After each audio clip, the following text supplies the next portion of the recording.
Okay, got the amplifier ready to power up here. Got the, you see the top side of the new power supply board with, what are those? Those are 200 Nichicon 220 microfarad Nichicon caps. One in 4008. Those are 4008 diodes. And nice flame-proof metal film resistors everywhere. High voltage divider network. Put an LED, you can see it's melted slightly here from the old incandescent bulb.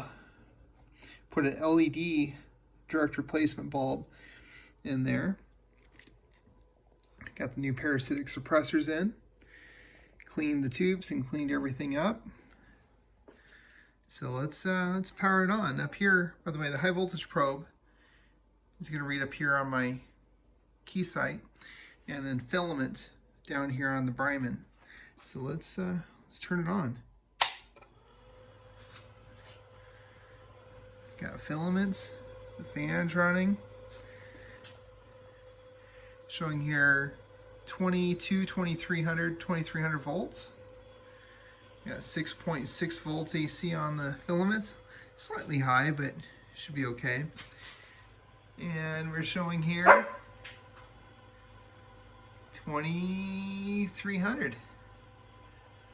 Just below 2400, 2300 volts. So meter works good. Let it run for a bit. Then put some RF to it on dummy load and see how it runs.